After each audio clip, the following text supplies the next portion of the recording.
નમસ્કાર.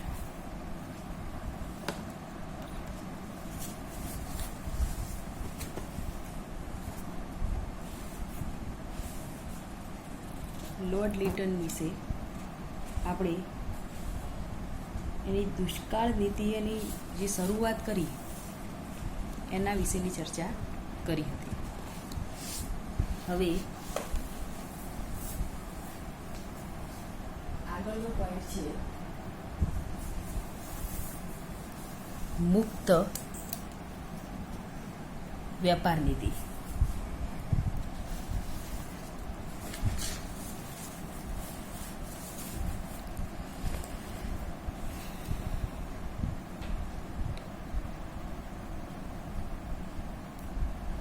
લિટને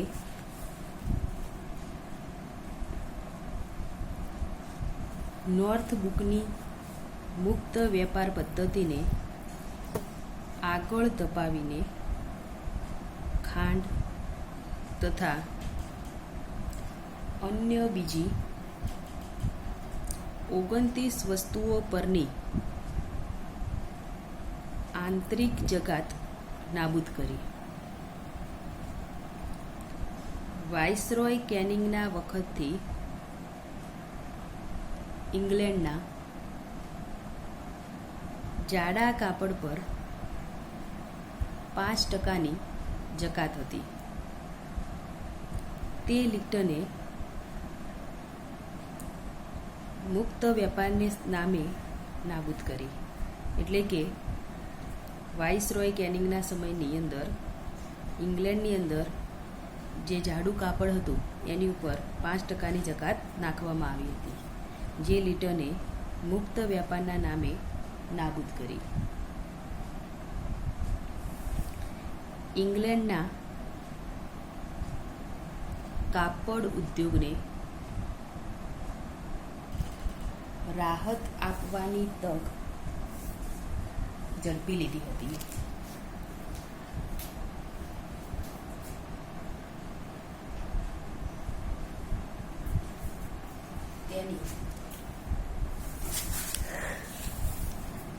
આ ઉદ્યોગ નીતિને લીધે બદલે ઇંગ્લેન્ડના ઉદ્યોગોને વધારે ફાયદો થયો હતો. આથી હિંદની પ્રજામાં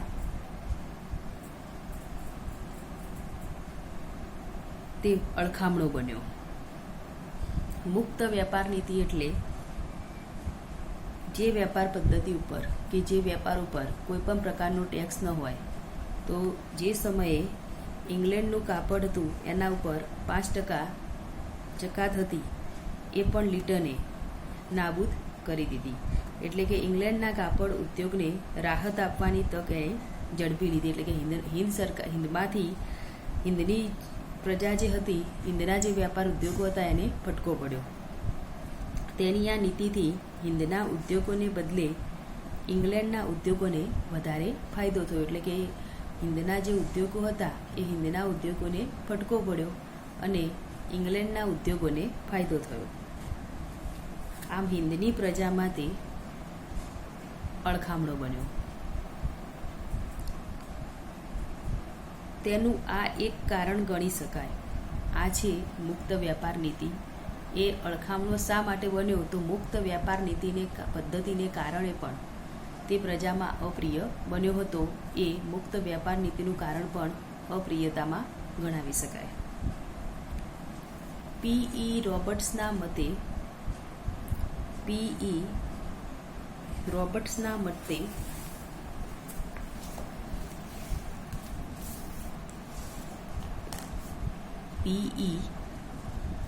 રોબર્ટ્સ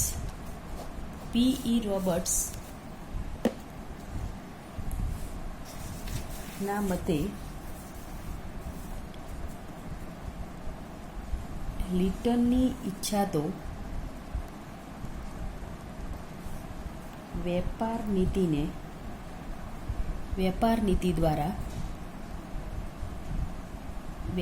નીતિ દ્વારા હિંદને વિશ્વનું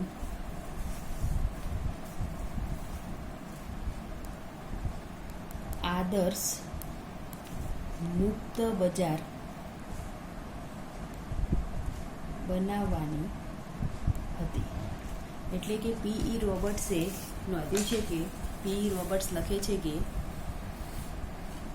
લિટનની ઈચ્છા તો વ્યાપાર નીતિ દ્વારા એટલે કે વેપાર પદ્ધતિ દ્વારા હિંદને વિશ્વનું આદર્શ એટલે કે સમગ્ર વિશ્વની અંદર હિંદને મુક્ત બજાર બનાવવાની હતી. એટલે કે કોઈ પણ પ્રકારનો કોઈ ટેક્સ ન હોય અને સામેના દેશોને ભારત દેશની અંદર હિંદની અંદર કોઈ પણ પ્રકારનો ટેક્સ ન ભરવો પડે એવું બનાવવાની હતી.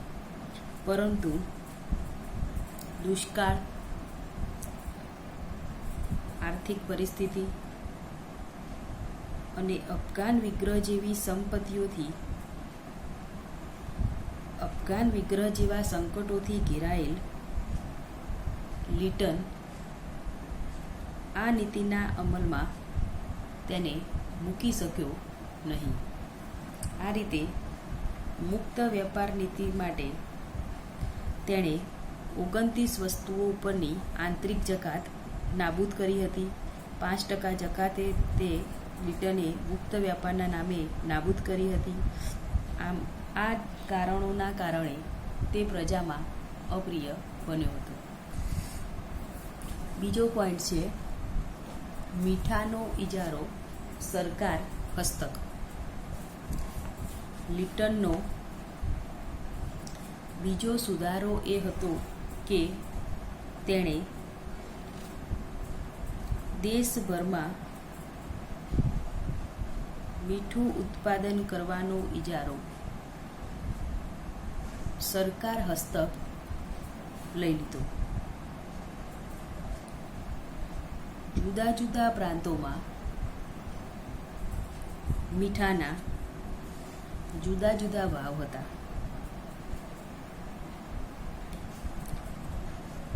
દેશી રાજ્યોમાંથી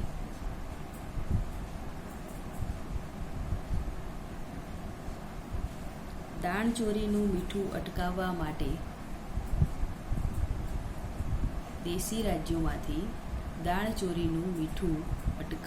માટે 12,000 માણસોનો કસ્ટમનો કાફલો સરકારને રાખવો પડતો. એટલે કે દેશી રાજ્યો હતા એમાંથી દાણચોરીનું જે મીઠું આવતું એ પકડવા માટે એટલે કે અટકાવવા માટે 12,000 બીજા માણસોનો પણ કાફલો રાખવો પડતો. લોર્ડ લિટનની કાઉન્સિલના નાણાં ખાતાના વડા સર જ્હોન સ્ટ્રેચીએ મીઠું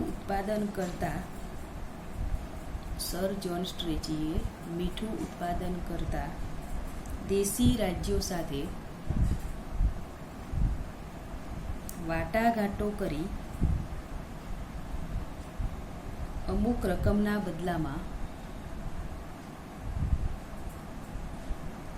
મીઠાનું ઉત્પાદન કરવાનો ઇજારો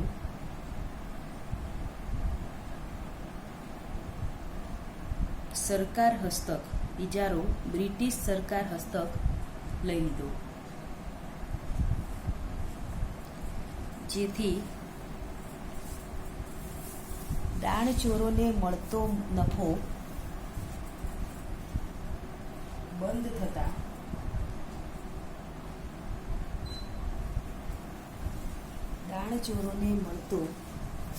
નફો બંધ થતા સરકાર કસ્ટમના કર્મચારીઓનો કાફલો ઘટાડી શકી.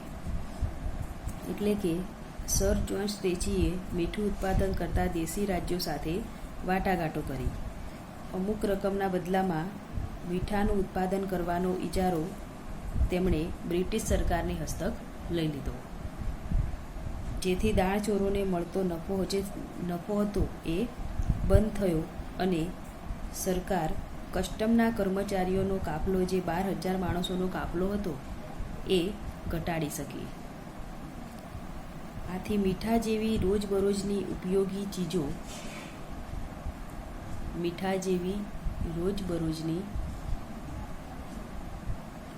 ઉપયોગની ચીજો હિંદની પ્રજાને મોંઘી પડી ગઈ. સમગ્ર હિંદ માટે મીઠાના ભાવ એક સમાન બાંધ્યા.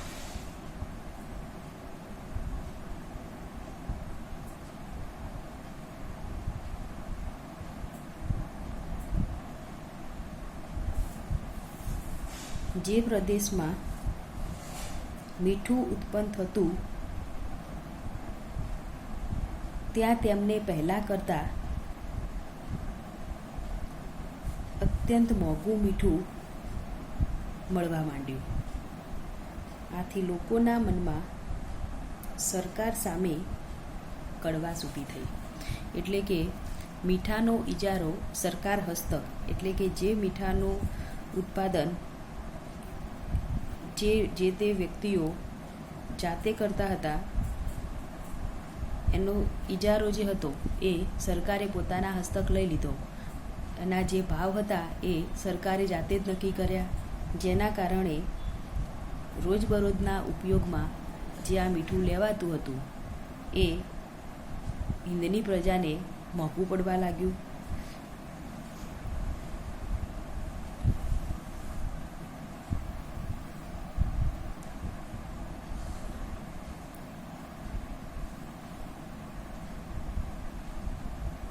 પહેલાં કરતાં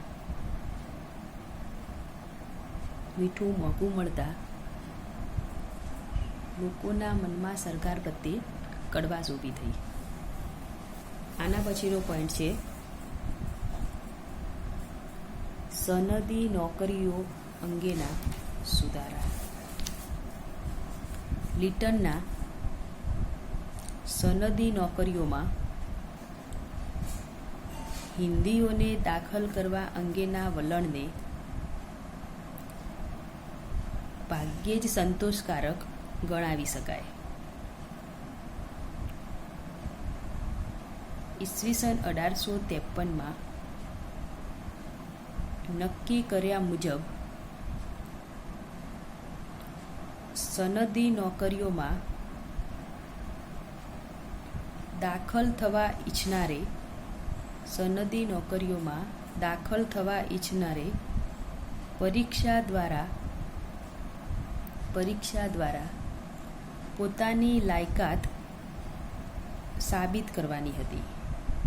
એટલે કે આ ધારા મુજબ 1853ના ધારા મુજબ સનદી નોકરીઓમાં જે વિદ્યાર્થી દાખલ થાય પરીક્ષા દ્વારા એને પરીક્ષા પાસ કરવી પડતી, એટલે કે પરીક્ષા દ્વારા પોતાની લાયકાત સાબિત કરવાની હતી. પરંતુ આ પરીક્ષા ઇંગ્લેન્ડમાં લેવાતી અને ઇંગ્લેન્ડની યુનિવર્સિટીનો ગ્રેજ્યુએટ વિદ્યાર્થી જ તે પરીક્ષા આપી શકતો. આ પરીક્ષા સનદી પરીક્ષા જે છે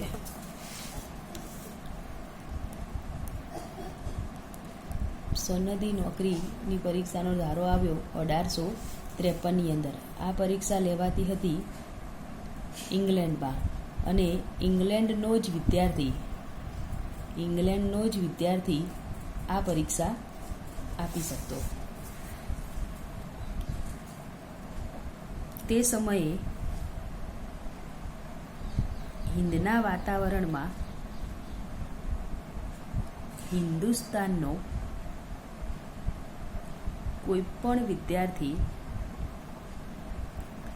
નાની ઉંમરે ઇંગ્લેન્ડમાં જાય, એટલે કે અહીંયા ઇંગ્લેન્ડ છે, અહીંયા આવે છે હિન્દુસ્તાન, તો હિન્દુસ્તાનમાં કોઈ પણ વિદ્યાર્થી નાની વયે ઇંગ્લેન્ડમાં જાય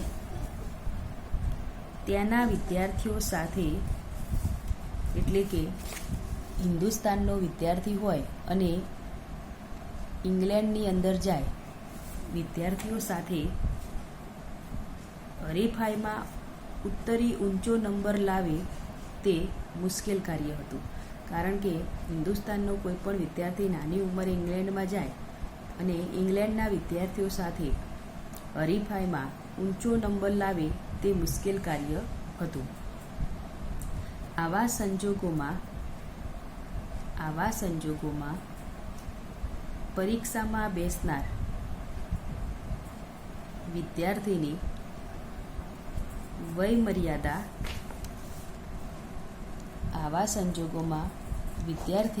પરીક્ષામાં બેસવા માટે વિદ્યાર્થીની વયમર્યાદા ઈસવીસન 1879માં 19 વર્ષની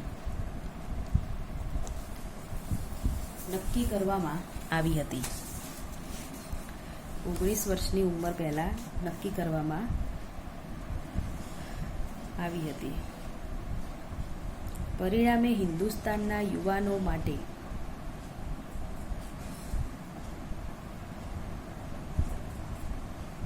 પોતાના જ દેશમાં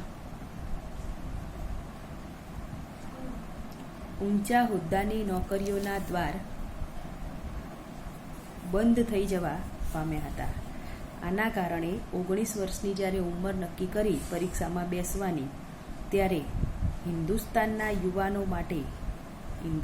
જે યુવાનો હતા એ લોકો માટે પોતાના જ દેશમાં ઊંચા હોદ્દાની નોકરીઓ, એટલે કે ઊંચા હોદ્દા પર એમને નોકરી લેવી હોય તો એના દ્વાર બંધ થઈ જવા પામ્યા હતા. આ બાબત શિક્ષિત અને જાગૃત યુવકોને ખૂબ જ ખૂંચી હતી. આના પછીનો આગળનો પોઈન્ટ છે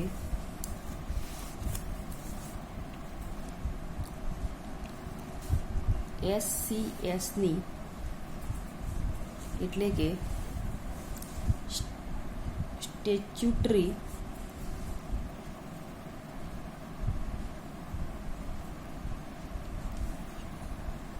સિવિલ સર્વિસ.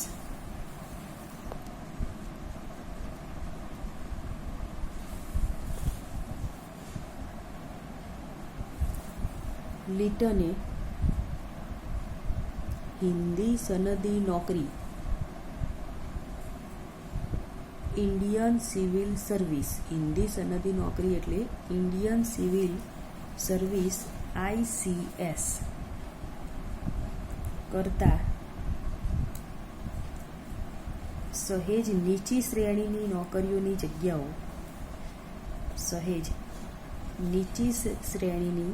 જગ્યાઓ દાખલ કરી. ઇન્ડિયન સિવિલ સર્વિસ આ ઊંચા હોદ્દાની નોકરી હતી, પરંતુ લોર્ડ લિટને હિન્દી વિદ્યાર્થીઓ માટે, ભારતીય વિદ્યાર્થીઓ માટે આ ઊંચા હોદ્દાની નોકરી હતી, એની જગ્યાએ સહેજ એનાથી જે નીચો હોદ્દો આવે છે એ SCS સ્ટેચ્યુટરી સિવિલ સર્વિસ તરીકે આ નોકરી જાણીતી છે. એવી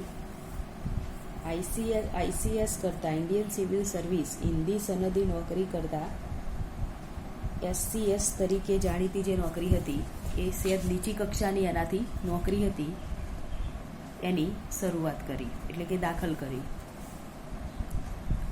તેમાં આ SCS નોકરીમાં એમ દાખલ કરવામાં આવ્યું કે સનદી નોકરી કક્ષાની કુલ જગ્યાઓની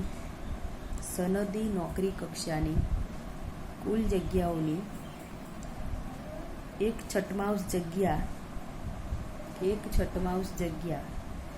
આ નવી, એટલે કે SCSની જગ્યાઓમાં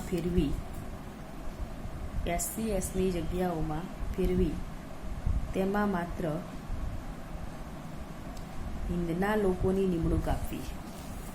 આ નોકરીમાં એવો ઠરાવ પસાર કરવામાં આવ્યો કે સનદી નોકરી કક્ષાની કુલ જગ્યામાં 1/6 જગ્યામાં નવી SCSની જગ્યાઓમાં ફેરવી, એટલે કે ઉચ્ચ કક્ષાની જે નોકરી હતી એ નોકરીને નીચલી કક્ષાની નોકરીમાં ફેરવી તેમાં માત્ર હિંદના લોકોની નિમણૂક આપવી. જેમાં ઉમેદવારે ઇંગ્લેન્ડની ICSની પરીક્ષા પસાર કરવાની જરૂર ન હતી. એટલે કે આના કારણે SCS પરીક્ષા જેણે પાસ કરી હોય અને ICSની પરીક્ષા પાસ કરવાની કોઈ જરૂર ન હતી, પરંતુ તેમના નામની ભલામણ ગ્રામ, તાલુકા અને જિલ્લા કક્ષાએ થઈને પ્રાંતીય સરકારો દ્વારા થતી. તેને વાઇસરોય તથા હિન્દી વજીરની મંજૂરી મળે ત્યારબાદ તેમને આ જગ્યાઓ પર 2 વર્ષ કામચલાઉ નિમણૂક મળતી. એટલે કે આની ભલામણ પણ SC પરીક્ષાની પાસ કરે તો એની પણ ભલામણ ગામડા, તાલુકા અને જિલ્લા કક્ષાએ પ્રાંતીય સરકારો દ્વારા ભલામણ કરવામાં આવતી. વાઇસરોય તથા હિન્દી વજૂરની મંજૂરી મળે, પ્રધાનની મંજૂરી મળે ત્યારબાદ જ તેમને આ જગ્યા પર 2 વર્ષ એટલે કે કામચલાઉ ધોરણે 2 વર્ષ માટે નિમણૂક કરવામાં આવતી અને ખાતાકીય પરીક્ષા પાસ કર્યા બાદ કાયમી નિમણૂક મળતી. એટલે કે આ ખાતાની જ્યારે પરીક્ષા પાસ કરે ત્યાર પછી જ એમને કાયમી નિમણૂક આપવામાં આવતી. આમ આ સમગ્ર પ્રક્રિયા અટપટી અને અયોગ્ય હતી. લિટને આ સુધારાથી હિંદના યુવાનોની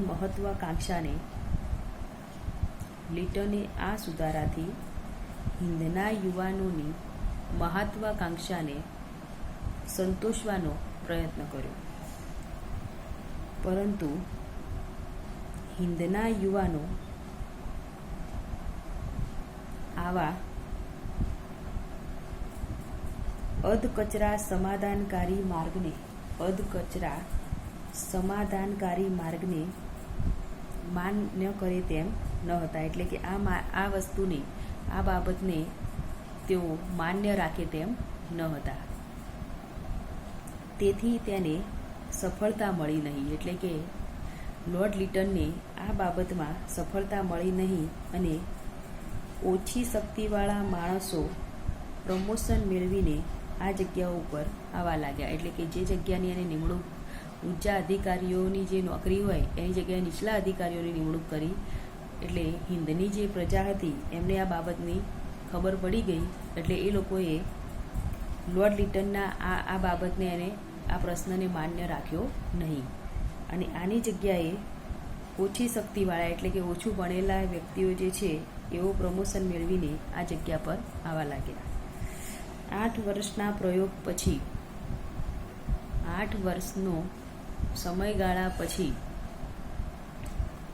આ પ્રકારની વૈકલ્પિક સેવાઓ બંધ કરવાની તેને ફરજ પડી. એટલે કે આ જે વિકલ્પ આપ્યો હતો કે ઊંચી નોકરી કરતાં નીચી નોકરી ઉપર તેઓ નિમણૂક મેળવી શકે છે, તો આ વૈકલ્પિક સેવાઓ બંધ કરવાની તેને ફરજ પડી. તે બતાવે છે કે આ પ્રથા અયોગ્ય અને ખામીયુક્ત હતી. તો આમ આ રીતે લોર્ડ લિટને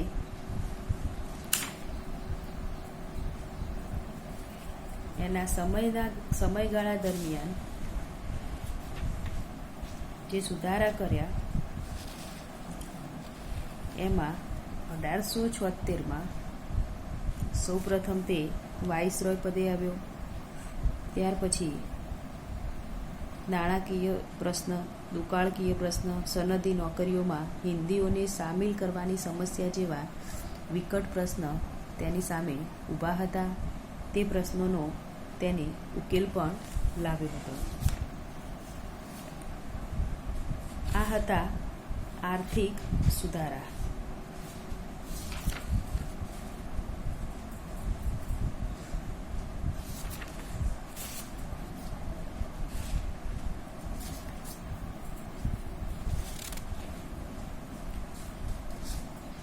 તેણે તેના આર્થિક સુધારામાં તે 1876માં વાઇસરોય પદે આવ્યા પછી 1877, 78 અને 79માં તેના સમયની અંદર ભયંકર દુષ્કાળ પડ્યો હતો.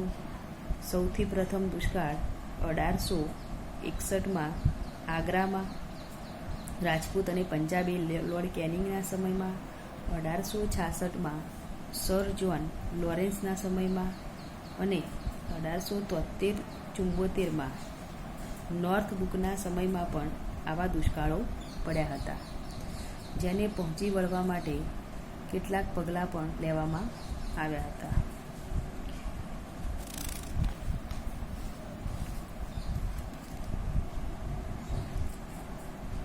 આંતરિક તેમજ તેની વિદેશ નીતિને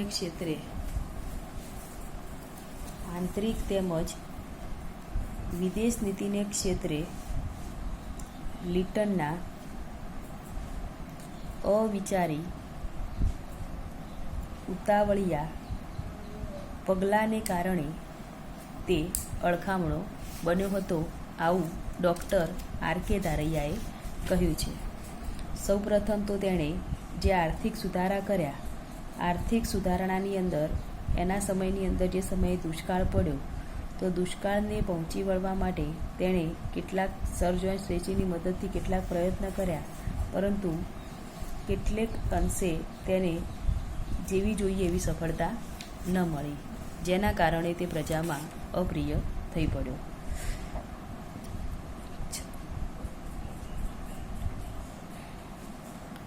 આમ તેના આર્થિક સુધારા જે હતા એ આર્થિક સુધારણાની નીતિ જે હતી એ સારી હતી, છતાં લાંબા ગાળાની હોવાથી તેને આ સુધારાની અંદર કોઈ ફાયદો થયો નહીં. આ ઉપરાંત જે મુક્ત વ્યાપાર પદ્ધતિ હતી એ મુક્ત વ્યાપાર પદ્ધતિને નોર્થ બુકની આ પદ્ધતિ હતી, અને લિટન જ્યારે સત્તા ઉપર આવ્યો ત્યારે લિટને આ મુક્ત વ્યાપાર પદ્ધતિને આગળ ધપાવી હતી. તેને 29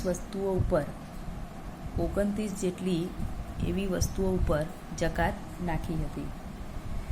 ઇંગ્લેન્ડના જાડા કાપડ ઉપર પણ તેને 5%ની જકાત રાખી હતી.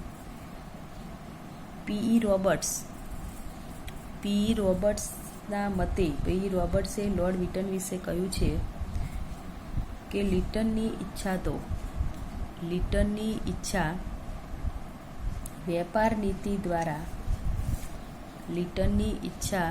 વેપાર નીતિ દ્વારા હિંદને વિશ્વનું આદર્શ મુક્ત બજાર બનાવવાની હતી, પરંતુ એટલે કે સમગ્ર હિંદને મુક્ત બજાર બનાવવા માંગતો હતો. દુષ્કાળ, આર્થિક સ્થિતિ, અફઘાન વિગ્રહ જેવી સમસ્યાઓથી ઘેરાયેલ લિટન આ નીતિના અમલમાં યોગ્ય મૂકી શકે તેવો ગણી શકાય નહીં. આ ઉપરાંત તેણે મીઠાનો જે ઇજારો હતો એ પણ સરકાર હસ્તક લઈ લીધો હતો. હિંદના મીઠાના ભાવ તેણે એક સમાન બાંધ્યા હતા. આથી જે પ્રદેશોમાં મીઠું ઉત્પન્ન થતું હતું તેને પહેલાં કરતાં અત્યંત મોંઘું મીઠું મળવા લાગ્યું. એટલે હિંદની પ્રજાને આ ચીજ વસ્તુ કે રોજબરોજના ઉપયોગમાં આ વસ્તુ વપરાતી હતી મીઠાની, પરંતુ આ વસ્તુ મોંઘી થતાં હિંદની પ્રજાને આ વસ્તુ મોંઘી પડી. આથી લોકોના મનમાં લિટન પ્રત્યે કડવાશ ઊભી થઈ.